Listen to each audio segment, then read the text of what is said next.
ഈ മുനാഫിക്കുകൾ ഉണ്ടായത് മദീനത്താണ്. മക്കത്തത് ഉണ്ടാവേണ്ട കാര്യമില്ലല്ലോ. മുനാഫിക്ക് എന്ന് പറഞ്ഞാൽ ശരിക്കും വിശ്വാസമല്ല, പിന്നെ വിശ്വാസി അഭിനയിക്കുകയാണ്. മക്കത്തത്തെ ചിത്രം അതായിരുന്നില്ല. മക്കത്ത് വിശ്വസിച്ചു എന്ന് പറഞ്ഞാൽ അതോടുകൂടെ ഓനക്കെതിരെ പീഡനങ്ങളുടെ കൊടുങ്കാറ്റ് വരുമായിരുന്നു. അവനോട് മര്യാദയ്ക്ക് ജീവിക്കാൻ പറ്റൂല.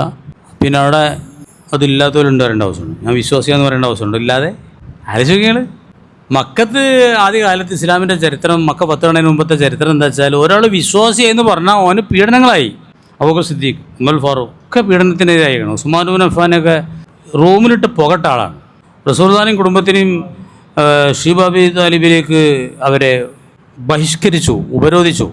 അവരോട്ട് മുണ്ടാൻ പാടില്ല, കൊള്ളക്കുറക്കുകൾ പാടില്ല എന്ന് പറഞ്ഞാണ്ട് ഷീബ അബി താലിബ് എന്ന തായ്വരയിൽ നബി കുടുംബം പട്ടിണി കിടന്നിട്ടുണ്ട്.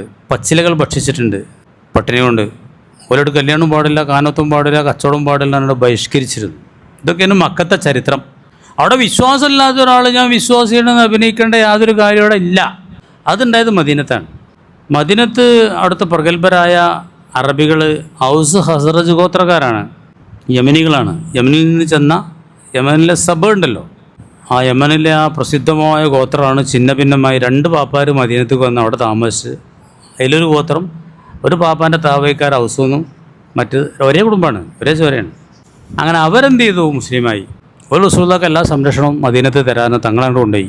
ഓരോ ഗോത്രങ്ങളൊക്കെ ഒന്നടങ്കം മുസ്ലിങ്ങളായി എന്നല്ല, ജൂതന്മാരൊക്കെ ആയിട്ട് റസൂലുള്ള ഒരു സഖ്യത്തിൽ ഏർപ്പെടുകയും ചെയ്തു. അങ്ങനെ ഉണ്ടല്ലോ, ഒരു അണ്ടർസ്റ്റാൻഡിങ് ആയി. റസൂലുള്ള പ്രസിഡന്റ്, എല്ലാവരും റസൂലുള്ളാഹിനെ അംഗീകരിക്കുക. അങ്ങനെ ആയിക്കോട്ടെ എന്നൊക്കെ യഹൂദികളൊക്കെ പറഞ്ഞ തുടക്കത്തിൽ പറഞ്ഞു. പിന്നെ ഇതിങ്ങനെ ഉഷാറായി വരുന്നുണ്ട്. പോലും അസൂയ മൂത്ത് പോലെ എന്തായി, ഓരോരുത്തർ ഒഴിഞ്ഞു പോലും കയ്യിന് ദുൽമുകളൊക്കെ ചെയ്യാൻ തുടങ്ങി, ഒക്കെ ആട്ടി പുറത്താക്കി.